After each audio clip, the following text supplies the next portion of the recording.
আর গাব খাবো না, গাবতলা দিয়ে যাবো না, গাব খাবো না, খাবো কি, গাবের তুলো আছে কি? নন্দকে দেখলে হেলে দুলে ইদারিং এই টিপ্পনি কাটত সাহা। তাৎপর্য, কাকের গলায় গাব আটকে ছিল। কাক প্রাণিতায় প্রতিজ্ঞা করেছিল কোনোদিন আর গাব খাবে না, কিন্তু গাবের আটি গলা থেকে উঠে আসতেই আবার সে গাব খাওয়ার জন্য নেচে উঠল। টিপ্পনিটা নন্দর বেলায় প্রযোজ্য বটে। ইদানিং মন্টির সঙ্গে তার প্রত্যক্ষ বিবাদ আর ছোট দারোগা কেদুর সঙ্গে পরোক্ষ বিবাদটা দানা বেঁধে উঠেছিল। মন্টির অত্যাচার নন্দ হয়তো সামলে উঠতে পারত, জুঝতে পারত, কিন্তু রাজশক্তি যার সহায়, তার সঙ্গে নন্দ এঁটে উঠবে কেমন করে? মাস তিনেক আগেও কেদু তাকে থানায় ধরে নিয়ে গিয়ে সিপাই দিয়ে ঝাঁকুনির চোটে হাড়গোড় নড়িয়ে দিয়েছিল এক দফা। কেদুর নিজের আর স্বার্থ তেমন নেই। সে বিয়ে করেছে, বিয়ে ঠিক করেনি, বাপ বিয়ে দিয়েছে। যেটুকু করে মন্টির স্বার্থে করে। সাহা কার ঘরণী হবে সেটা সেই যে চারুবষ্টমী তাকে শুনিয়ে রেখেছিল, এখনও সে তাই বিশ্বাস করে। সাহাকে দেখলে এখনও তার দীর্ঘ নিঃশ্বাস পড়ে, লোভে দু চোখ চকচকিয়ে ওঠে।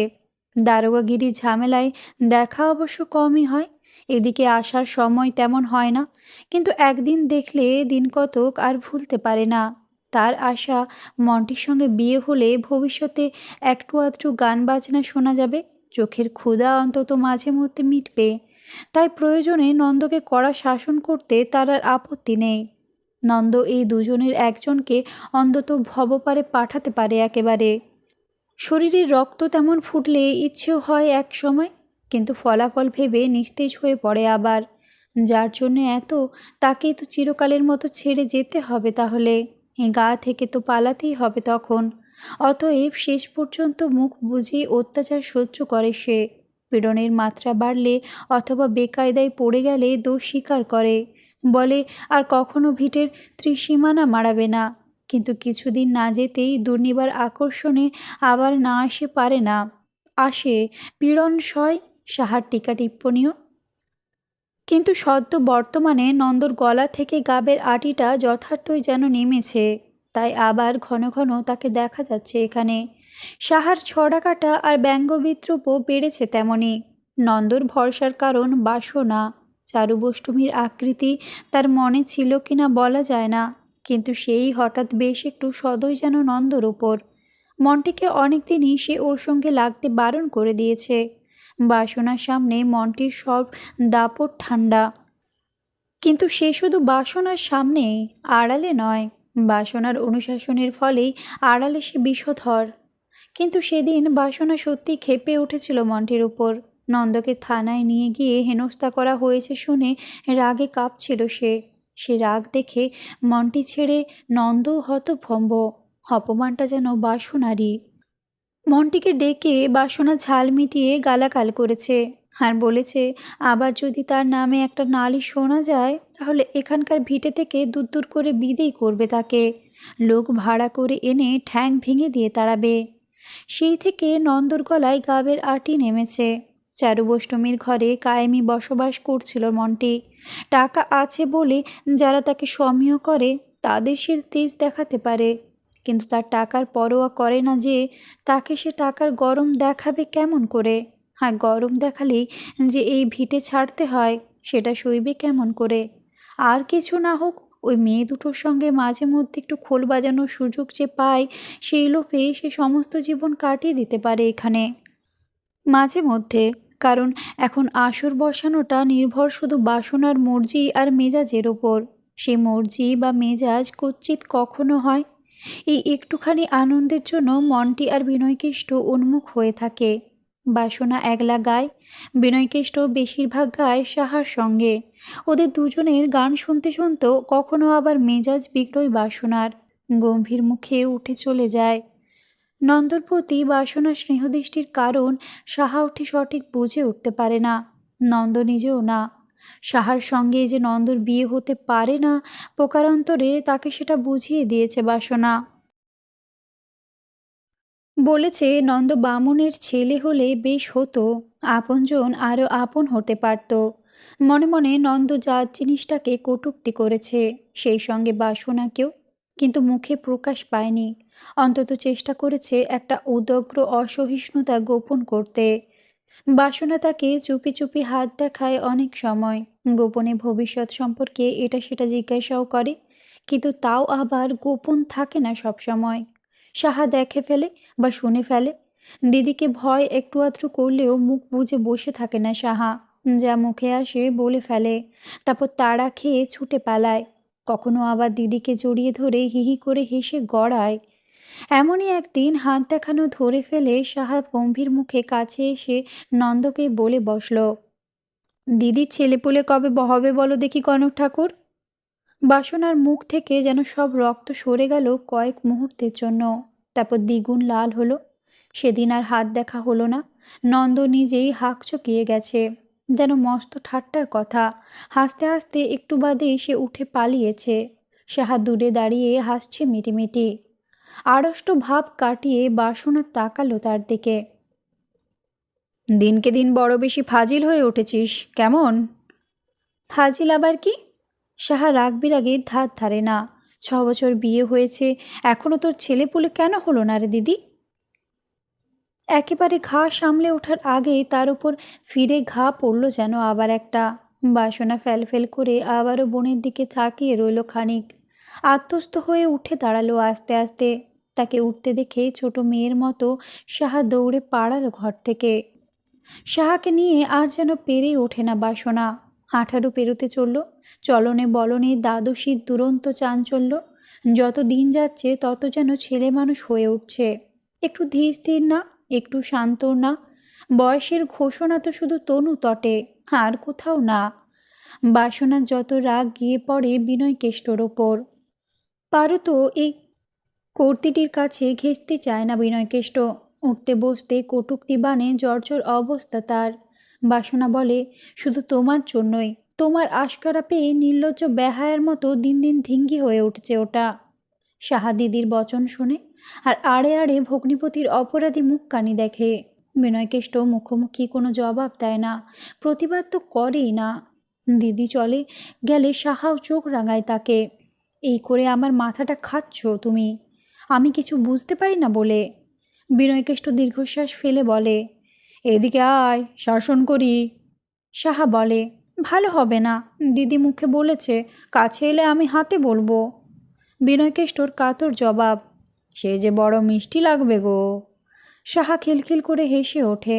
তাই দেখে বিনয়কেষ্ট আরেকটা ছদ্ম নিঃশ্বাস ফেলে গুনগুনিয়ে ওঠে, চম্পক বরণী বয়সী তরুণী, হাসিতে অমেয় ধারা। চিন্তায় ভাবনায় বাসনার চোখে ঘুম নেই সত্যি কথা। সাহার দিকে চেয়ে বুকের রক্ত নাকি তার জল হয়ে যায়। এমন সর্বনেশে রূপ কে দেখেছে? স্থির রূপ নয়, অস্থির রূপ, সর্বাঙ্গে অস্থির রূপের তরঙ্গ। এই বয়সের এই মেয়ে কে ঘরে জিইয়ে রাখে? ফলে বিনয়কেষ্টর উপরেই গঞ্জনা বাড়ে। সেই গঞ্জনা এক এক সময়ে নিষ্ঠুর হয়ে ওঠে। সাহা তখন ভগ্নিপতির হয়ে দিদির সঙ্গে তর্ক করে। গুনগুন গান লেগেই আছে দুজনের মুখে, বিশেষ করে বিনয়কেষ্টর মুখে। সেই গান যে রসের গান তাতেও কোনো সন্দেহ নেই। বাসনার কানে গেলেই জ্বলে ওঠে সে। আগে প্রকাশ্যে কিছু বলতো না, এখন প্রকাশ্যেই বলে। সেদিনও সে একটা গান থেকে তুমুল হয়ে গেল। বাসনা রান্নায় ব্যস্ত ছিল। ঘরের মধ্যে দুজনে বসে খুনসুরি করছে সেই থেকে। তার আভাস কানে যাচ্ছে। বাসনার একবার ইচ্ছে হচ্ছে হাতের খুন্তি দিয়ে বোনের পিঠে 2-1 ঘা বসিয়ে দিয়ে আসে। বিনয়কেষ্ট দুর্যোগ আসন্ন জানতো না। মনের আনন্দে গান ধরে একটু চড়িয়েই বসেছিল। কুঞ্চিত কেশিনী নিরুপম বেশিনী রস আবেশিনী ভঙ্গিনী রে, অধর সুরঙ্গিনী অঙ্গ তরঙ্গিনী সঙ্গিনী নব নব রঙ্গিনী রে। হাতের খুন্তি থেমে গিয়েছিল বাসনার।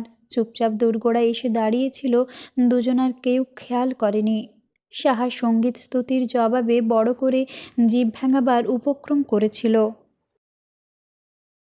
বার করা জিভ আর ভেতরে টেনে নেবার অবকাশ হলো না। কণ্ঠস্বর শুনে দুজনেই চমকে উঠল। নব নব রঙ্গিনীকে তোমার নিজেরই সঙ্গিনী করার মতলব তাহলে? বাসনা ঘরের মধ্যে এসে দাঁড়ালো। বিনয়কেষ্টর ফুর্তিটা কেন জানি একটু বেশি হয়েছিল সেদিন। জবাব না দিয়ে মুখ কাচুমাচু করে সাহার দিকে তাকালো। সে চাউনি তাৎপর্য। ধরা পড়ে গেলাম যে। সাহা অতি কষ্টে হাসি চাপল। বাসনা জ্বলে উঠল আরও। বলি, অধর সুরঙ্গিনী অঙ্গ তরঙ্গিনী শোভা নিজেই দেখবে, না আর কারো খোঁজ করবে? এই এক বচসা লেগে আছে। সাহার রাগই হয় এক এক সময়, কিন্তু দিদির রাগ দেখে নিজের রাগটুকু চেপেই রইল। ওদিকে আবার ভগ্নিপতির মুখের দিকে চোখ পড়তে হাসি সামলানো দায়। সে যেভাবে চেয়ে আছে স্থির দিকে, তার করুণ মর্ম। আপত্তি তো ছিল না, কিন্তু তোমার যে মূর্তি দেখছি। এবারে তাকে খুন্তি পেটা করবে যেন বাসনা। আর দুপা এগিয়ে সে চিৎকার করে বলল, তুমি ওর জন্য একটা ছেলে দেখবে কি না আমি জানতে চাই। 7 দিনের মধ্যে আমি ওর বিয়ে দেব বলে রাখলাম। তা যদি না পারো, তোমারই একদিন কি আমারই একদিন। মুখ বুজে না থেকে বিনয়কেষ্ট এবারে নিরীহ মুখে বলে বসল, 7 দিনের কি দরকার, আজই তো হতে পারে। মানে মানে আমার কিছু অসুবিধা নেই। সামনাসামনি ভগ্নিপতির এই রসিকতার সাহস দেখে সাহা অবাক হয়েছে একটু। বিনয়কেষ্টর মুখের উপর বাসনা যেন নিঃশব্দে 2 চোখের আগুন ছড়ালো খানিকক্ষণ। তারপর অনুচ্চ কঠিন কণ্ঠে ফেটে পড়ল একেবারে, খুব রস হয়েছে না? কেমন রসের কথা কইতে বড় ভালো লাগে না? তুমি কি সেটা তুমি নিজে জানো না? নির্লজ্জ বেহায়া বেঈমান। দিদির কটু কথা অনেক শুনেছে সাহা, কিন্তু এমন আর শোনেনি। এত ঘৃণা কখনো দেখেনি। কি বলল, কেন বলল, সঠিক বোধগম্য হয়নি। আরও অবাক ভগ্নিপতির মুখের দিকে চেয়ে। বিবর্ণ পাংশু মরা মানুষের মুখ যেন। একটু আগের নিরীহ চপলতা নিশ্চিহ্ন। এক ফুঁয়ে কে যেন তার জীবনের আলোকটুকু শুধু নিভিয়ে দিয়েছে। বাসনা চলে যেতে পায়ে পায়ে কাছে এগিয়ে এলো সাহা। বিনয়কেষ্ট মুখ নিচু করে বসে। পিঠে একটা মৃদু ঠেলা দিয়ে সাহা বলল, কি গো রসরাজ, হলো কি হঠাৎ? নিজে তুমি কি জানো? জবাব না দিয়ে বিনয়কেষ্ট নিঃশব্দ যাতনায় ঘর ছেড়ে চলে গেল। সাহা হতভম্ব। লোকটার প্রতি করুণা হলো তার। খুব একটা দুর্বল জায়গায় বড় রকমের ঘা বসিয়েছে দিদি। দিদির এই নির্যাতনের জন্যই মানুষটার উপর সবসময় করুণা হয় সাহার। দিদির উপর রাগ হয়, কিন্তু আজ শুধু রাগ নয়, কৌতূহলও। দিদি ওসব কি বলে গেল আবার? দিন তিনেক চুপচাপ কাটালো বিনয়কেষ্ট। তার কিছু বলার আছে। সাহার বিয়ে কার সঙ্গে হবে সেটা একরকম স্থির হয়ে আছে বলেই তার ধারণা। হচ্ছে না কেন এখনো, সেটা অবশ্য অত তলিয়ে ভেবে দেখেনি। মেয়েটা সত্যি সত্যি গোটা মন জুড়ে আছে তার। যতদিন বিয়ে না হয়, কাছে কাছে চোখে চোখে রেখে, ততদিনই আনন্দ। তাই বলেনি কিছু, তাগিদও দেয়নি। অবশ্য বিয়ে হলেও চোখের কাছেই থাকবে। মন্টি তো আর বিয়ে করে বউ নিয়ে এখানকার বাস তুলে দিচ্ছে না, এখানেই থাকবে। তবু বিয়ে হয়ে গেলে এক, আর বিয়ে না হওয়া পর্যন্ত আর এক। সাহার বিয়ের জন্য পাত্র দেখার তাগিদ আগে অবশ্য দিয়েছে বাসনা, কিন্তু সেই তাগিদটা তার মনের তাগিদ বলে ভাবেনি বিনয়কেষ্ট। বোনের প্রতি দরদে আরও ভালো সন্ধান একটু আধটু করতে চায় ভেবেছে। আসলে বিয়েটা মন্টির সঙ্গে দেবে ধরে নিয়েছিল। তা না হলে মন্টিকে এত পোষ্যই কেন? সে আপনজনের মতোই তো আছে এখানে। যেটুকু দ্বিধা ভাব বাসনার মনে আছে, তাও বিনয়কেষ্ট একদিনে বুঝিয়ে সুঝিয়ে কাটিয়ে তুলতে পারবে বলে বিশ্বাস ছিল। কিন্তু সেদিন স্পষ্টই বোঝা গেল বাসনার সংকল্পটা তার ধারণা বা বিশ্বাসের সঙ্গে ঠিক মিলছে না। এতদিনে স্ত্রীর সঙ্গে এই ব্যাপারে আলোচনা করার প্রয়োজন বোধ করল বিনয়কেষ্ট। অনুকূল অবকাশের প্রতীক্ষায় দিন 4 কেটে গেল। তারপর একদিন জিজ্ঞাসা করল, তুমি কি মন্টির সঙ্গে সাহার বিয়ে দেবেই না ঠিক করেছ? ভিতরে দায় বসে আনাজ করছিল সাহা। কানে গেল, ভুরু কোচকালো, তারপর কান খাড়া করল। বাসনা পা ছড়িয়ে বসে একটা ছেঁড়া আসন তালি দিচ্ছিল। থমকালো একটু। ঠান্ডা 2 চোখ বিনয়কেষ্টর মুখের উপর আটকে গেল। সশ্লেষে পাল্টা জিজ্ঞাসা করল, কেন?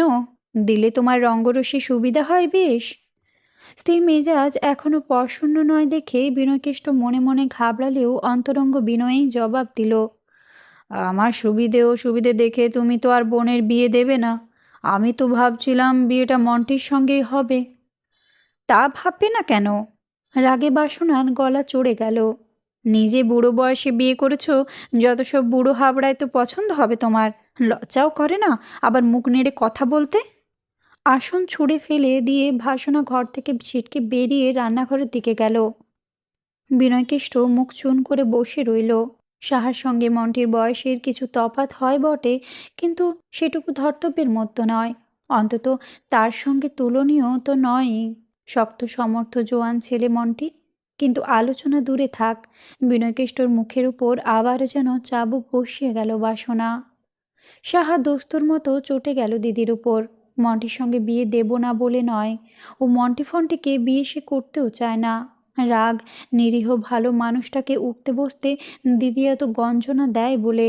বছরের পর বছর দিদির এই নিষ্ঠুরতা দেখে আসছে, সেটা বাড়ছেই যেন ক্রমশ। লোকটার প্রতি মমতায় সাহার দু চোখ ছলছলিয়ে ওঠে একদিন। ভেবে পায় না দিদি এমন করে কেন। দিদিকে আক্কেল দেবার জন্য অন্তত আজ এই মুহূর্তে সে ওই মনটিকেই বিয়ে করে বসতে পারে। সাহার বিশ্বাস, ও না থাকলে দিদি অনেক আগেই মানুষটাকে ঘরছাড়া করত। বটি উল্টে রেখে সাহা নিঃশব্দে ঘরে এসে ঢুকল। বিনয়কেষ্ট বিষণ্ণ মুখে বসে আছে চুপচাপ। কাছে গিয়ে সাহা চিবুক ধরে মুখখানা নিজের দিকে ফিরিয়ে দিল। তারপর কলহই সুরে বলল, দিয়েছে তো ঝেঁটিয়ে ঠান্ডা করে, যাও আরও ঘটকালি করতে। আঘাত পেয়ে পেয়ে আঘাত আবার শুয়েও যায় কিছুটা। বিনয়কেষ্টর সেই অবস্থা। তাছাড়া এই মেয়েটা তরতাজা এক ঝলক আলোর মতোই। কাছে এলে একরাশ গুমোট আঁধারও আড়ালে সেঁধোয়। ওর সামনে যেটুকু সময় মুখ ভার করে থাকা, সেইটুকুই লোকসান। সশব্দে বড় একটা নিঃশ্বাস ফেলে বিনয়কেষ্ট অপরাধটা স্বীকার করেই নিল। বলল, না, আর যাবো না ঘটকালি করতে। এবারে নিজের কাঁধেই ঝোলাবো ভাবছি তোকে। আহা, সেই ভালো, সেই ভালো। সাহা গায়ে পিঠে হাত বুলিয়ে দিল তার। বিনয়কেষ্টর শোকতাপ জড়িয়ে জল। আর কেউ না শোনে এমনই মৃদু গলায় গুনগুনিয়ে উঠল, রায় তুমি সে আমার গতি, তোমার কারণে রসতত্ত্ব লাগি, গোকুলে আমার স্থিতি। হাত বোলাবার ছলে পিঠে গোটাকতক চিমটি কাটল সাহা। বিরহ তাপে জর্জরিত রায় মুখ করে টেনে টেনে বলে উঠল, মরে যায়, এমন রূপের জোয়ারে মরে বাঁচি নে কেন? ডাইনে বাই এই পটল চেরা চোখ কোন পটুয়া বানালে গো? ওরা ৭০, যারা বলে টেরা চোখ, এমন বাঁশির মতো নাক কোন কারিগর গড়লে গো? তারা ৭০, যারা বলে খ্যাঁদা নাক, তারা ৩৭, যারা বলে কালো রং, এর চেয়ে অনেক কালো তোমরা, অনেক কালো ভোমরা।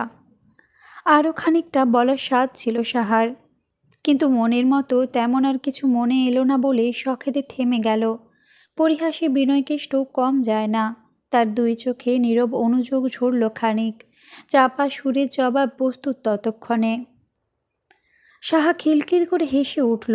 হে মানুষের সঙ্গে খুনসুরি করতে এই জন্যে এত ভালো লাগে তার। দিদিটা সর্বক্ষণ এরই উপর এমন করে জ্বলে জ্বলে ওঠে কি করে ভেবে পায় না। দিনে দিনে কি যে হচ্ছে ওটা, রাকের আন্ডিল একেবারে। মন্টির মুখখানা আজকাল বড় শুকনো শুকনো দেখাচ্ছে কেমন। আগের মতো যখন তখন অত আর আসে না। মাঝখানে একটা ঘরের পরেই তার ঘর। এখান থেকে ডাকলে শোনা যায়, কিন্তু ডাকতে হতো না কখনো। আগে রাগই হতো সাহার। ঘরের মধ্যে সময় নেই, অসময় নেই। বাইরের একটা লোক বসে থাকলে অসুবিধে হয় না? দিদিকে বলতো, লোকে কুকুর বেড়াল পোষে জানে, তুই আস্ত একটা মানুষ পুষলি। ফাঁক পেলে দিদির বদলে জবাবটা দিত বিনয়কেষ্ট। বলতো, বোনের জন্য পুষছে, কবে যে জোড়া লাগবে সে আশায় দিন গুনছি। সাহা রেগে যেত। কখনো বা বলতো, তাতে পোড়া বালুর মতো তোমার বুকের ভেতরটা কড়কড় করবে না তো তখন? সেই মন্টিবাবু আশা কমিয়েছে। শুকনো মুখে ঘরের মধ্যে চুপচাপ শুয়েই কাটায় বেশিক্ষণ। কারো শুকনো মুখ দেখলেই ভেতরে ভেতরে মন খারাপ হয় সাহার, অস্বস্তি হয়। আর একখানা শুকনো মুখও মনের তলায় উকিঝুঁকি দেয় সর্বদা, নন্দর মুখ। অবশ্য সাহার সামনে বাবুর হম্বিতম্বি কমেনি একটুও। গনগনে মুখের দিকে তাকালে ভিতরে জ্বলুনি বোঝা যায়। দুনিয়ার তার সব থেকে বেশি রাগ আর বিদ্বেষ বোধ হয় সাহার ওপরে। পারলে জ্যান্ত পুত্ত ওকে। এই সেদিনও সাহার সঙ্গে গোপনে যেন শেষ বোঝাপড়া করতে এসেছিল একটা। বোঝাপড়া করতে এসে বোকার মতো লোভ দেখিয়েছিল ওকে। চল, আমরা কলকাতায় চলে যাই। জ্যোতিষীর আসল ঠাঁই কলকাতা, কাঁচা পয়সার ছড়াছড়ি, সেখানে ঘর বাঁধবো আমরা, রানীর হালে রাখবো তোকে। যাবি? প্রস্তাব শুনে সাহা আনন্দে আটখানা একেবারে। এক্ষুনি? দাঁড়াও, দিদিকে একটিবার বলে আসি। যে চোখে তাকিয়েছিল নন্দ, মুখে শাড়ির আঁচল গুঁজে দিয়েও হাসি চাপতে পারেনি সাহা। তারপর কাটা ঘায়ে নুন ছড়িয়েছে আবার।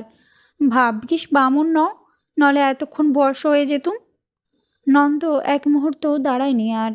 অত রাগ সত্ত্বেও বুকের তলায় নন্দর শুকনো মুখখানায় খচখচিয়ে উঠছিল থেকে থেকে। এখনও ওঠে, কিন্তু মনটির শুকনো মুখ ঠিক সেই রকমের নয়। কেমন দ্বিধাগ্রস্ত, সচকিত ভাব একটা। কেন? ওর সঙ্গে বিয়ে দেবে না দিদি বলে দিয়েছে? সাহা ভাবে, দেবে নাই বা কেন? বিয়ে সে মনটিকে করতে চায় না, কিন্তু দিদি দিতে চায় না কেন? বয়স বেশি? কত আর বেশি? তাছাড়া সব দিক ভেবেচিন্তে দেখতে গেলে বিয়েটা সাহার মনটিকেই করা উচিত। মনের সায় থাকুক আর নাই থাকুক, সে উচিত অনুচিত বুঝবে না কেন? এখানে বিয়ে হলে তবু কাছেই থাকতে পারে, বলতে গেলে একসঙ্গেই থাকা। ও দূরে চলে গেলে নির্যাতনে নির্যাতনে নিরীহ ভগ্নিপতিটিকে হয়তো মেরেই ফেলবে দিদি। এমনিতেই তো আধমরা করে রেখেছে। লোকটার বিবাগী হয়ে কোথাও চলে যাওয়া বিচিত্র নয় এরপর। দিদির উপর শোধ নেবার জন্যই মনটিকে ইদানিং একটু আশকারা দিচ্ছে সাহা। বিনয়কেষ্টকে ধরে নিয়ে গান গাইতে বসে, ওকে বলে খোল বাজাতে। মাঝে মধ্যে মন্টির সঙ্গে ঘুরে আসে এখানে সেখানে। মন্টি যায় অবশ্য, কিন্তু ভয় ভয়ে যায়। সেদিন তো দিব্যি রাত করে ফিরল দুজনে। বৃষ্টিতে ভিজে চুপসে এসেছে তার ওপর। মন্টি ওকে দাওয়ার কাছে ছেড়ে দিয়ে কাপুরুষের মতো পালিয়েছে। সাহা আরও সদর পেয়ে ঘরে ঢুকেছে। বাসনার গোটা মুখ থমথমে গম্ভীর। গম্ভীরই থাকে সবসময়, কিন্তু সেদিন আর চুপ করে থাকেনি বাসনা। একেবারে ছাল ছামড়া তুলে নেবার জন্য এগিয়ে এলো যেন। তীক্ষ্ণ কর্কশ কণ্ঠে জিজ্ঞাসা করল, কোথায় যাওয়া হয়েছিল? গোয়াল ফেলানি শ্মশান পর্যন্ত। এই ছেলেবেলায় একবার গিয়েছিলাম। আরে বাবা, সে কি এখানে? কি নাম রে বাবা, গোয়াল ফেলানি! বাসনা চিৎকার করে উঠল। গিয়েছিলি যখন আবার ফিরলি কেন? একেবারে চেতে উঠে বসলি না কেন? যা করেছে সাহা দিদির উপর আক্রোশই করেছে। আক্রোশ চেপে হালকা হেসে বলল, কার সঙ্গে রে, একাই? বাসনা ক্ষিপ্ত হয়ে উঠল আরও। পারলে চুলের ঝুঁটি ধরে ওর মুখটা মাটিতে থেতলে দেয়। হারামজাদি মেয়ে, ধমসি ধিঙ্গির মতো হুটহুট করে নেচে বেড়াতে লজ্জা করে না তোর? সাহার আগুন বরণ মুখ আগুনের মতোই পলকের জন্য ঝলসে উঠল একবার। তারপরে নির্বিকার শান্ত। গাল পারিস কেন? তুই নাচতে পারিস না বলেই তো তোর এই অবস্থা। তুইও নেচে বেড়া না, কে বারণ করেছে? দড়ি থেকে শুকনো শাড়ি টেনে নিয়ে নিরুদ্বিগ্ন মুখে ঘর ছেড়ে চলে গেল সে। বিনয়কেষ্ট ফ্যালফ্যাল করে চেয়েছিল এতক্ষণ, তাড়াতাড়ি অন্যদিকে মুখ ঘুরিয়ে নিল। স্তব্ধ পাংশু মূর্তি বাসনার। সেই স্তব্ধতার অবসান হয়নি। এরপর কটা দিনের মধ্যে কেউ আর গলা শোনেনি তার, একটা কথাও শোনেনি। ভিটেই চারজন অপরিচিতর মতো বাস কেন, দুই বোন, বিনয়কেষ্ট আর মন্টি। ব্যতিক্রমের মধ্যে দুপুরে পরপর দুদিন নন্দকে আসতে দেখেছে সাহা তার কাছে নয়, দিদির কাছে। সে যতক্ষণ ছিল সাহা ততক্ষণ বাইরের দাওয়ায় বসে কাটিয়েছে। পারো তো দু বোন ঘরে থাকেও না একসঙ্গে। দিদির গলা শোনেনি, কিন্তু সে যে হাত দেখাচ্ছে টের পেয়েছে। দিদি কোন ভবিতব্যের কথা শুনতে চায় জানে না। সাহা নন্দর ফিসফিস গলা শুনেছে শুধু। যাবার মুখে দুদিনই নন্দর সঙ্গে চোখাচোখি হয়েছে তার, কথা একটাও হয়নি।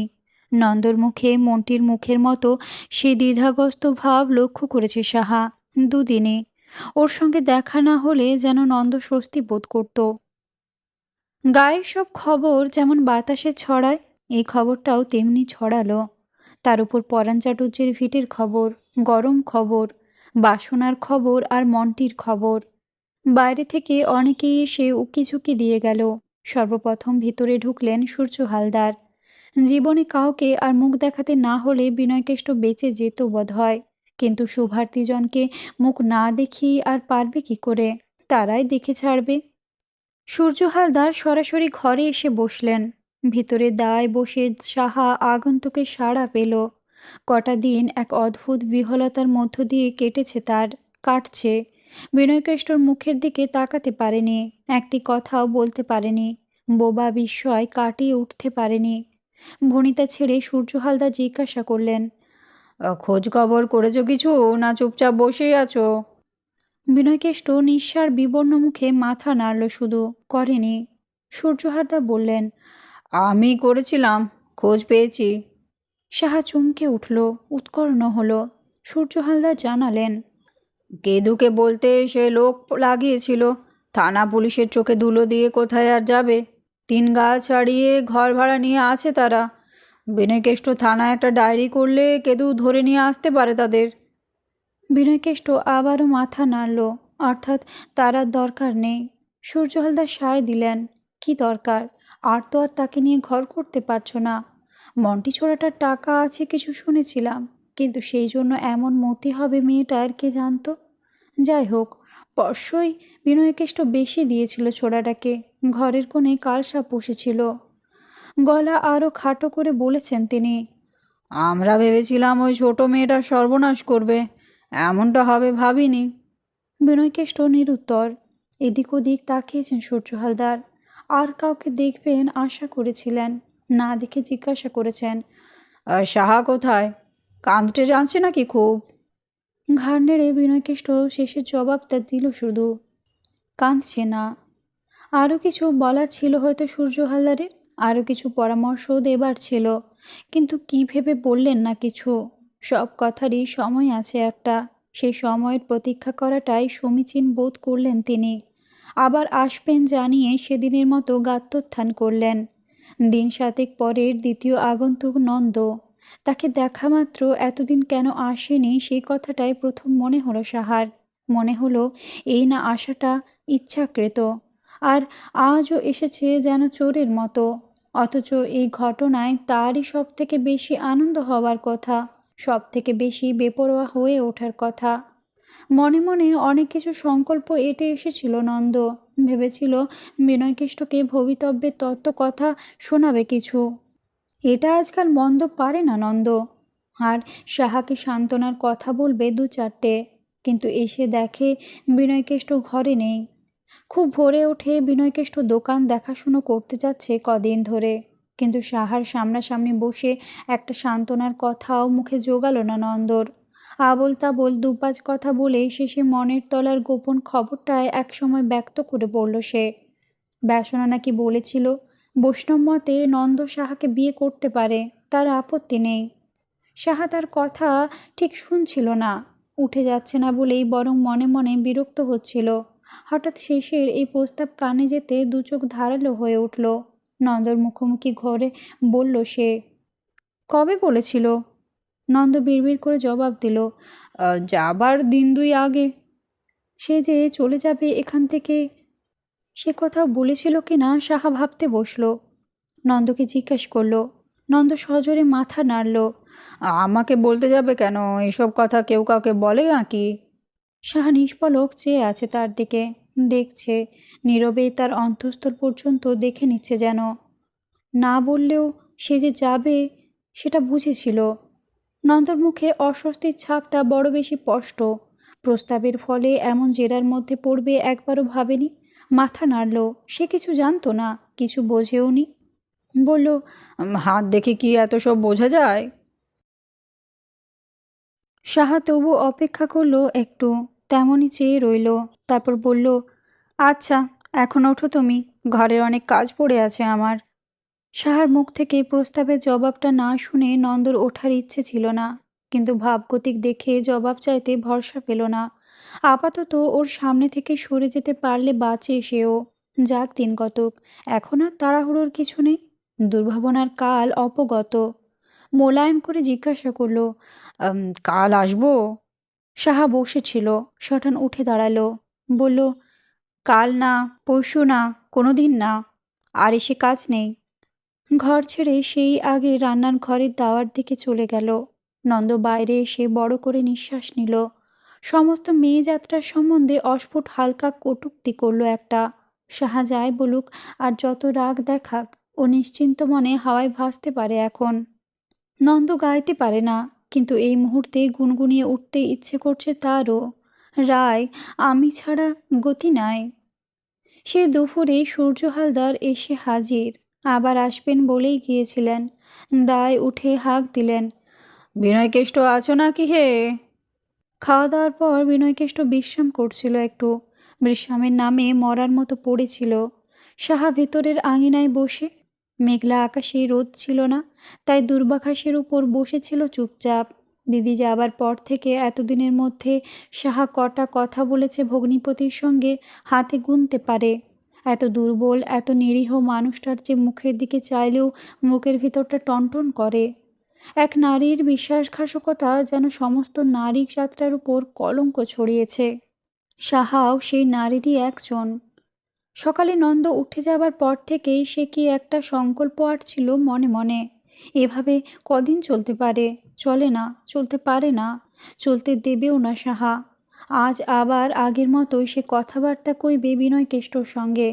আগের মতো? আগের থেকে বেশি কিছু বলতেই বা বাধা কি? কিন্তু বিনয়কেষ্ট দোকানের কাজ সেরে ঘরে পা দেবার পর সেটা আর যেন জানি হয়ে পারেনি সাহা। মুখ কথা সরেনি। চুপচাপ হাত মুখ ধোবার জল এনে দিয়েছে, চুপচাপ খেতে দিয়েছে। খাওয়া দাওয়ার পর বিশ্রামের জন্য উঠোন পেরিয়ে মাঝের কুটিরে যাবে বলে পা বাড়িয়েছিল। সেখানেই শোয় সে, কিন্তু সাহা এই ঘরেই বিছানা পেতে রেখেছে তার জন্য। মুখের কথায়ও নয়, ইঙ্গিতেই শুধু এইখানেই বিশ্রাম করতে বলে সাহা নিজে ভিতরে দুর্বা আঙিনায় এসে বসেছে। সূর্য হালদারের হাঁক শুনে বিনয়কেষ্ট ধড়ফড়িয়ে বিছানায় উঠে বসল। বিভ্রান্ত ভাব, বিভ্রান্ত দৃষ্টি। ঘুমোচ্ছিলে নাকি? সূর্য হালদার এদিক ওদিক তাকালেন। না, বসুন। বিছানার এক কোণে সরে গেল সে। সূর্য হালদার বসলেন। গড়া চড়িয়ে আবার বললেন, আসবো বলেছিলাম, কিন্তু কদিন শরীরটা তেমন ভালো ছিল না হে। আর ভালো থাকবেই বা কী করে, বয়স তো হলো।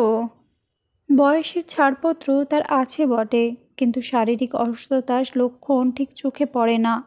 বরং তার থেকে অনেক বেশি অসুস্থ আর নিষ্প্রভ দেখাচ্ছে বিনয়কেষ্টকে। সূর্য হালদার বললেন, না এসেও তো পারি না, মন পড়ে যে। তোমাদের দিদিমাও তার ছোট নাতনিটির জন্য ভেবে সারা। তা এখন কি ঠিক করলে বলো দেখি? বিনয়কেষ্ট মাথা নাড়ল। ঠিক কিছুই করা হয়নি। কিন্তু এভাবে তো চলে না, আর ভালোও দেখায় না। ওই বয়সের মেয়ে, এরই মধ্যে 5 জনে 5 রকম কানাকানি শুরু করেছে। আমার কানে আসতে অবশ্য ধমকে দিয়েছি। কত বড় বিপদ গেল বিনয়কেষ্টর, আগে ওকে সামলে উঠতে দাও একটু। প্রত্যাশীর মতো তার দিকে চেয়ে রইল বিনয়কেষ্ট, যেন তিনি শেষ আশা ভরসা। সূর্য হালদার পরামর্শ দিলেন, আমি বলি কি, মেয়েটাকে দিন কতকের জন্য না হয় আমার ওখানেই পাঠিয়ে দাও। ওর দিদিমার কোলে গিয়ে জুড়োক 2 দিন, তারপর ধীরে সুস্থে তুমি এদিকের ব্যবস্থা করো। সাহাকে দিদিমার কাছে পাঠানোর পরামর্শটা বুঝল বিনয়কেষ্ট, কিন্তু তারপর এদিকের ধীরে সুস্থে ব্যবস্থা কি করবে ঠিক বোধগম্য হলো না তার। সেটা অনুমান করে সূর্য হালদার ব্যবস্থাটা স্পষ্ট করেই বিশ্লেষণ করলেন এবার। বললেন, যে গেছে সে তো গেছেই, সে তো আর ফিরে আসছে না। এবার এলেও তাকে নিয়ে তুমি আর ঘর করতে যাচ্ছ না, তাহলে যে আছে তাকে নিয়ে তোমায় ঘর করতে বাধা কি? বিয়ের আগে অবশ্য দুজনের এভাবে থাকাটা ঠিক না। সাহাকে আপাতত তুমি আমার ওখানে পাঠিয়ে দাও, তারপর একেবারে বিয়ে করে ওকে ঘরে এনে তোলো তুমি। কেউ রাগ কাটতে পারবে না। বিনয়কেষ্ট ফ্যালফ্যাল করে চেয়ে রইল খানিকক্ষণ। তারপর হঠাৎ সচেতন হয়ে ব্যাকুল উদ্বেগে বলে উঠল, না না না, ও আর থাক। সাহা রাজি হলে আপনি বরং তাকে আপনার কাছে নিয়ে যান আপাতত। বিয়ের নামে কাউকে এমন ঘাবড়ে যেতে দেখে সূর্য হালদার কাউকে দেখেনি বড় একটা। কি বলবেন ভেবে পেলেন না হঠাৎ। বলার অবকাশও হলো না। সাহা একেবারে ঘরের মধ্যে এসে দাঁড়িয়েছে। ঠোঁটের ফাঁকে হাসির আভাসের মতো, মুখখানা ঝকমক করছে। বলল, দাদু এতদিনে একটা ভালো পরামর্শ দিয়েছে। তোমার আত্মত্যাগ দেখে আনন্দে কান্না পাচ্ছে। পরামর্শ দিয়েছে যখন চটপট সেই ব্যবস্থাটা করে ফেলো দেখি। তবে দিদিমার কোলে টোলে গিয়ে জুড়োতে পারবো না। যে কটা দিন বেঁচে আছো, তো ওই কোল তুমিই জুড়ে থাকো। সূর্য হালদার এই মূর্তি দেখবেন ভাবেননি। মেয়ে নয় তো, যেন ডগডগে ছুরির ফলা একখানা। তার হাসি ভরা 2 চোখ সাহার সর্বাঙ্গে বিচরণ করে নিল এক প্রস্ত। তারপর একটু সরে চৌকি চাপড়ে বললেন, আয় বস এখানে। ওই সামনেই। মুখরা মেয়ের মতো ইঙ্গিতে বিনয়কেষ্টকে দেখিয়ে হেসে উঠল সাহা। মূর্তি দেখছো না? চোখ দেখছো না? চোখ উল্টে দিলে সামলাবে কে? তার চেয়ে চোখে যেটুকু হয় তাইতেই সুখী থাকো। নাতনির রসিকতায় সূর্য হালদার হেসে উঠলেন হা হা করে।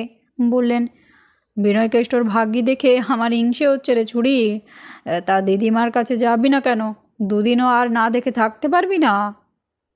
সাহা তখনই জবাব দিল, কি করে পারবো বলো?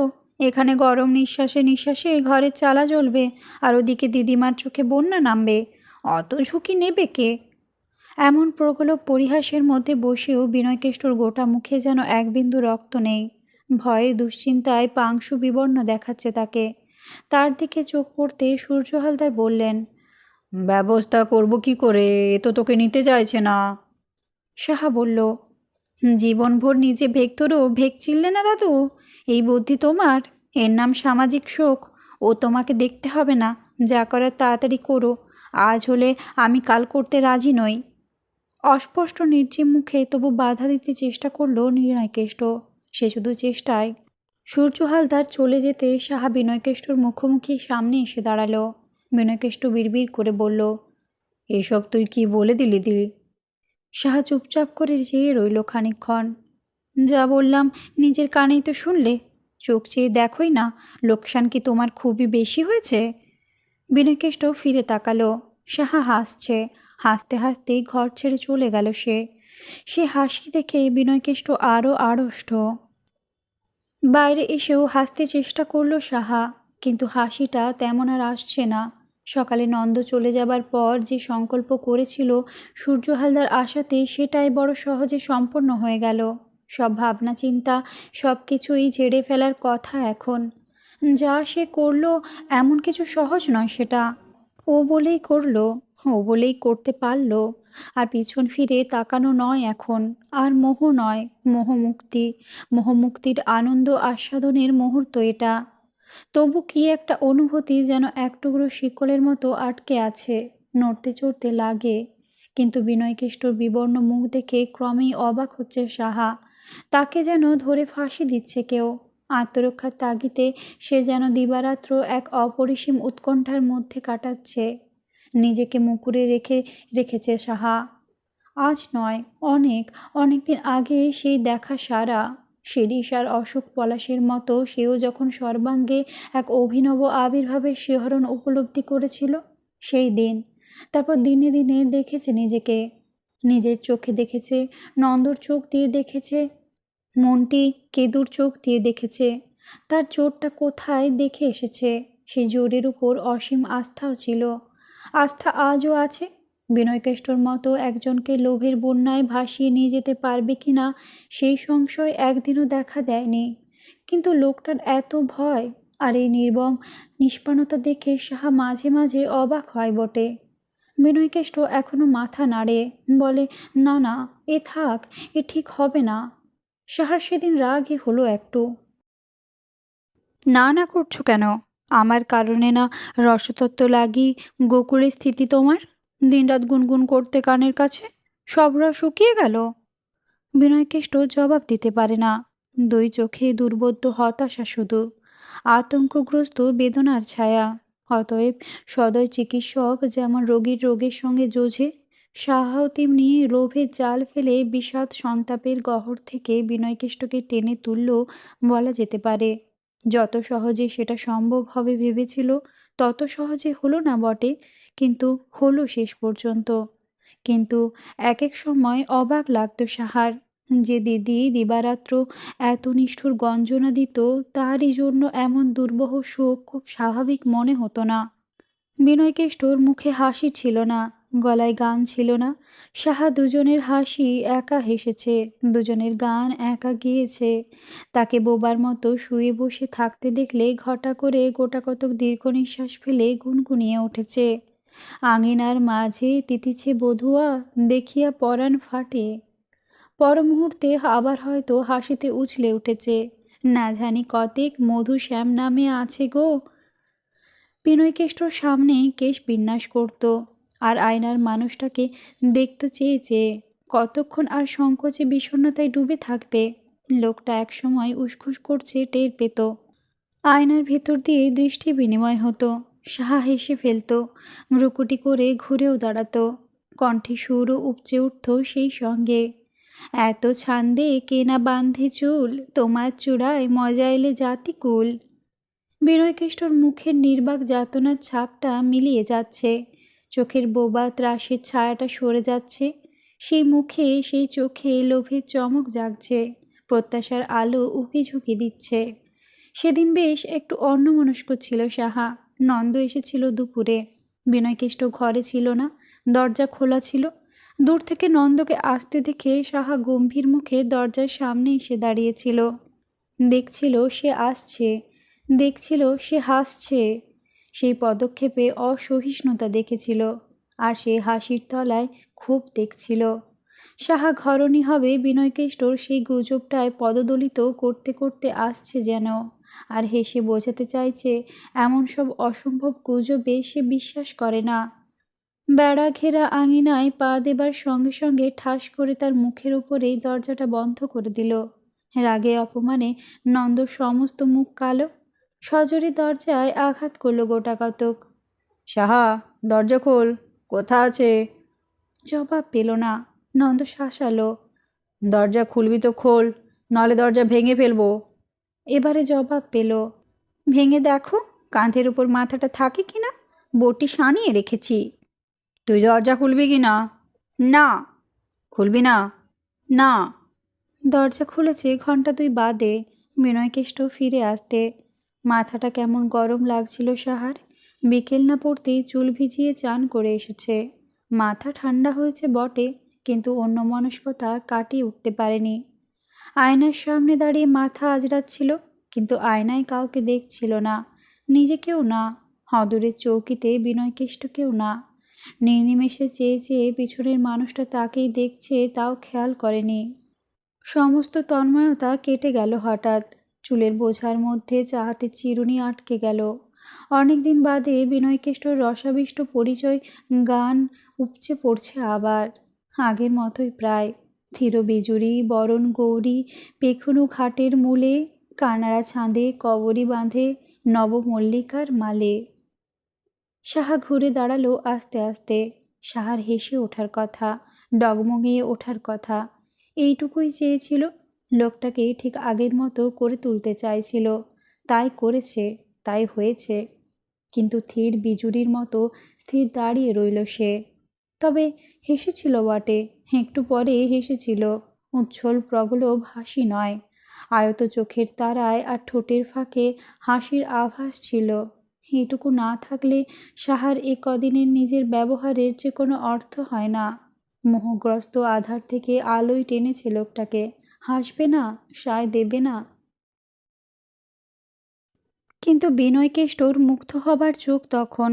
অতটা মুগ্ধ না হলে হয়তো তার মনে হতো সাহার এই হাসিটা নূতন। সাহা ঠিক এরকম হাসে না। পরের প্রথম তিথিতেই সকল ব্যবস্থা সম্পূর্ণ। ব্যবস্থাই বা কি, ঘটা কিছু নেই। দুহাত মিলবে বলে যেটুকু দরকার সেইটুকুই শুধু। সূর্য হালদারকে কন্যা সম্প্রদান করতে বলা হয়েছিল, কিন্তু তিনি রাজি হননি। এই বয়সে উপোসের ধকল সয় না। তবে বিধিবদ্ধভাবে অন্যের দ্বারা তিনি সম্প্রদানের ব্যবস্থা করে দিয়েছেন।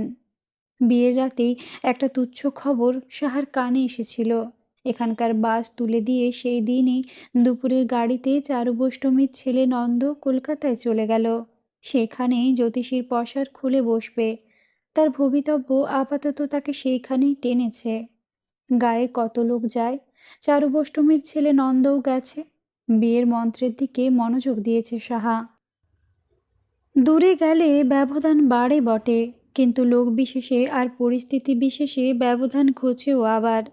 নলে কেদু অন্যথায় কেদার দারোগার সঙ্গে 1 বছর বাদে এই অপ্রত্যাশিত যোগাযোগ, এতকালের বৈরী ভাবটা এত সহজে দুজনেই বিস্মিত হলো কেমন করে? অবশ্য পরিস্থিতিটা নন্দর অনুকূল ছিল। কেদার কলকাতায় এসেছিল এক সাক্ষীর ব্যাপারে। সরকারি শনাক্তকরণের কাজে তলব পড়েছিল তার। সে কাজ একদিনেই মিটে গেছে। সরকারি খরচায় কলকাতা বেড়ানোর সুযোগ পেয়েও এরপর দিন 2 থেকে দেখে শুনে যাবে না, এমন নির্লিপ্ত লোক সে নয়। দারোগা হলেও চুনি গায়ের দারোগা। কলকাতা তার কাছে বলতে গেলে আনকোড়া বিস্ময়। সে বিস্ময়ের ঘড়ি পথ চলছিল সে, আর নন্দ চলেছিল ঝকঝকে শৌখিন জুড়ি গাড়ি চেপে। ঘোড়া সইস আর গাড়ি দেখলেই বোঝা যায় কোনো বড় লোকের সম্পত্তি। বড় লোকের কোনো গোলযোগের মুশকিল আসান করে দিতেই গিয়েছিল নন্দ। তাদের গাড়িতে গেছে আর তাদের গাড়ি চেপেই ফিরছে। এ ধরনের জুড়ি গাড়ি তখন পথচারীরা সম্ভ্রমের চোখে ফিরে ফিরে দেখত, আর আরোহীকেও দেখত। সামনের কয়েকটা গরুর গাড়ির পাশ কাটাতে না পেরে গাড়িটা থেমেছিল, আর কেদার দারোগা তখন নিজের পদমর্যাদা ভুলে বিস্ফারিত নেত্রে সেই জুড়ি গাড়ির আরোহীকে দেখছিল। প্রচারের কাজটা বুদ্ধিমানের মতো করতে পারলে গায়ের থেকে কলকাতাতে দৈব গণনার পসার বেশি, সেটা নন্দ যথার্থ অনুমান করেছিল। এখানে পয়সাও যেমন, পায়ে পায়ে জটিলতাও তেমনি। তা বলে নন্দর খুব যে অবস্থা ফিরে গেছে এই 1 বছরের মধ্যে, তা নয়। এ ধরনের পেশায় চালাক চতুর লোক হলে 2-5 জন অবস্থাপন্ন খদ্দের জুটে এক এক রকম যায়। নন্দরও জুটেছে। প্রথম প্রথম তারই মতো আধা নিঃসম্বল লোক নিয়ে কারবার করতে হতো, কিন্তু নিঃসম্বল লোকেরও 2-1 জন বিত্তবানের সঙ্গে যোগাযোগ থাকবে না এমন কোনো কথা নেই, বরং থাকেই বেশিরভাগ। এদের মুগ্ধ করতে পারলে 2-1 জন শাঁসালো মক্কেল এরাই জুটিয়ে দেয়। এমনকি নিজের অগোচরে সে মক্কেলদের ঘরের খবর, বাইরের খবরও এরাই সরবরাহ করে। নন্দনা অবিশ্বাস্য লাগছিল কেদারের। নন্দর গায়ে গরদের পাঞ্জাবি, গলায় জরি চাদর, কপালে মস্ত একটা তেল সিঁদুরের টিপ, আর এই জুড়ি গাড়ি। কেদারকে দেখেও নন্দ অবাক তেমনি। এতকালের অভ্যেসে প্রথমেই বিরূপতার ছায়া পড়েছিল একটা। যত বড় জ্যোতিষীরই ভরং চরং দেখাক, বয়সে সে কেদারের থেকেও 2-3 বছরের ছোট। কিন্তু ওদিকে আবার পেশার দায়ে মুখের দিকে চেয়ে মন দেখার অভ্যাসটাও হয়ে গেছে তেমনি। কেদারের চোখে মুখে সম্ভ্রমসূচক বিমূঢ়তা লক্ষ্য করার সঙ্গে সঙ্গে সহজাত অনুভূতিটা সামলে নিয়ে অন্তরঙ্গ বিস্ময় জ্ঞাপন করল সেও। কেদুদা, তুমি? এই কচোয়ান, রোকো রোকো! উৎফুল্ল আপ্যায়নে কেদারকে জড়ি গাড়িতে তুলে নিল নন্দ। কেদুদা, তুমি এখানে? কি আশ্চর্য! কেদু এখানে কেন শুনল, কিন্তু সমাচার শোনার আগ্রহটা কেদারেরই বেশি। জুড়ি গাড়ি আর জুড়ি গাড়ির এই নন্দ তার চোখ ধাঁধিয়েছে। নন্দ সেটুকু বেশ উপলব্ধি করতে পারে। কাজেই আবাল্য চক্ষুশূল কেদার দারোগাকে সাদরে সে নিজের ঘরে নিয়ে গিয়ে কর্মব্যস্ততার যে সমাচার শোনালো, তা ক্ষমতাগর্বী কেদারেরও প্রায় ঈর্ষার কারণ। কেদার এক বর্ণও অবিশ্বাস করেনি। জুড়ি গাড়ি পাঠিয়ে মক্কেল বাড়িতে ডেকে নিয়ে যায় তাকে। আর সে অবিশ্বাস করবে কি করে? নন্দ আদর অভ্যর্থনা আর জলযোগ ব্যবস্থারও কোনো ত্রুটি রাখল না।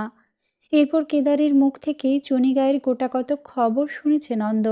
মন্টি আর বাসনার কথা শুনেছে। কেদার বলেছে, খুব মজা লুটছে মন্টিদা, ভারী ফুর্তিতে আছে। 6 মাস আগে একবার দেখা হয়েছিল তার সঙ্গে। কেদারকে একেবারে ঘরে নিয়ে গিয়ে তুলেছিল।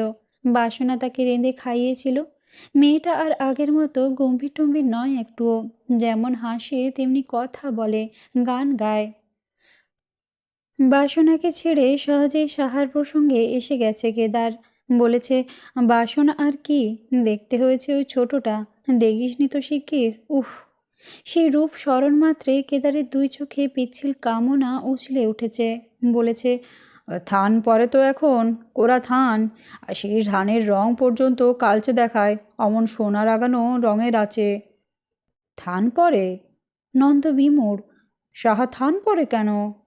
সাহা থান পরে কেন সেই খবরটাই যে নন্দ জানে না এখনো। কেতুর খেয়াল ছিল না, জানার কথাও নয় বটে। অতএব এবারের খবরের মতোই একটা খবর পরিবেশনের জন্য আটসাট হয়ে বসল সে। আর তুই জানিস না, সাহা যে বিধবা রে, সেও 7-8 মাস হয়ে গেল। কেষ্টদা কবেই তো পিছনে সে বটগাছটায় ঝুলে খতম। আমি তো তদন্তে গেছিলাম। নন্দ স্তব্ধ নির্বাক, ঠিক বোধগম্য হচ্ছে না যেন। সাহা বিধবা, কেষ্টদা বটগাছে ঝুলে খতম।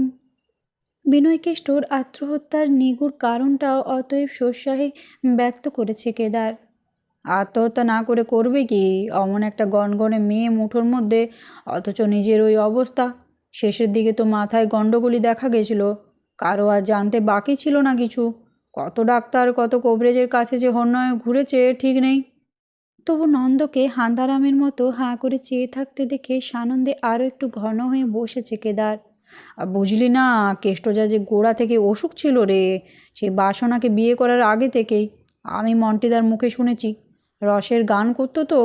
অমন গো বেচারি ভালো মানুষটির মতো থাকলে কি হবে? প্রথম বয়সে রসের জায়গাও ঘুরে মরেছে নিশ্চয়। তার উপর টোটকা টটকি করতে গিয়ে আরও মরেছে। অনেকক্ষণ বোবা মূর্তির মতো বসে থেকে নন্দ জিজ্ঞাসা করেছে, তাহলে আবার বিয়ে করতে গেল কেন? লোভ, লোভ, লোভ ছাড়া আর কি? কেদারের বিক্ষজনচিত মন্তব্য। চোখের লোভ যাবে কোথায়? ভেবেছিল রসের গান গেয়ে ভাবে ভাবে ভবের বাজি ভোর করে দেবে। খবর, আরও খবর আছে বই কি। রয়ে শয়ে সব খবরই দিয়েছে কেদার। সাহাকে সূর্য হালদার নিজের বাড়িতে নিয়ে গেছেন, দিদিমার আশ্রয়ে রেখেছেন। আহা, নাতনির দুঃখে বুড়োর বুক ফেটে যায়।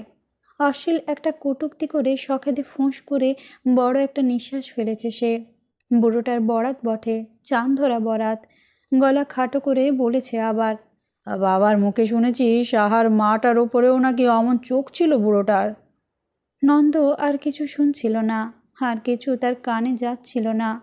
তার এই ভাবান্তর কেদার একেবারে লক্ষ্য করেনি তা নয়। মনে মনে হেসেছে সে। কার দিকে যে চোখ যায়নি বুড়োর তাও জানে না। ওর মা চারুবষ্টমীকে কি বাতিল করেছিল বুড়ো? তাই নিয়ে সে আর মনটি নিজেদের মধ্যে কম রসালাপ করেনি। আপাতত ছোড়াটা সাহার রূপের আঁচটায় বিভোর হয়ে উপলব্ধি করতে চেষ্টা করছে মনে হলো তার। বসে সেই আঁচে আরও খানিকক্ষণ ধরে ইন্ধন জোগালো সে। তারপর এক সময় বিদায় নিয়ে গেল। নন্দ সাহার কথায় ভাবছিল বটে, কিন্তু কি যে ভাবছিল নিজেও জানে না। শুধু সাহা নয়, অসংলগ্ন কত কিছুই চোখের সামনে ভিড় করে আসছে তার। কেষ্টদার অসুখ ছিল, কেষ্টদা আত্মহত্যা করেছে। বাসনার মেজাজ কেন এত বিগড়ে থাকতো সর্বদা? কেন এত হাত দেখাতো? কেন ভবিষ্যৎ জানার জন্য এত আগ্রহ তার? আজ সেটা স্পষ্ট বুঝতে পারছে। মন্টির সঙ্গে ঘর ছেড়ে চলে গেল যখন, তখনও ভালো করে বোঝেনি কোন ভবিষ্যৎ বেছে নেবে। বাসনার মনে মনে সেটা ঠিকই ছিল। তারই ফলাফল ভালো করে জেনে নেবার আর বুঝে নেবার জন্য অত আকুতি দেখেছিল তার। যাওয়ার আগে এই জন্যই বনের ব্যবস্থা একরকম করে গিয়েছিল সে। তাকে লোভ দেখিয়েছিল। বৈষ্ণব মতে সাহাকে সে নিতে পারে এই আশ্বাস দিয়েছিল। সে সরে যাবার পর এই পরিণতিটাই একমাত্র সম্ভব ভেবেছিল। সাহা সেই বিনয়কেষ্টর হাতেই পড়বে আবার ভাবেনি। ভাবতে পারার কথা নয় তার।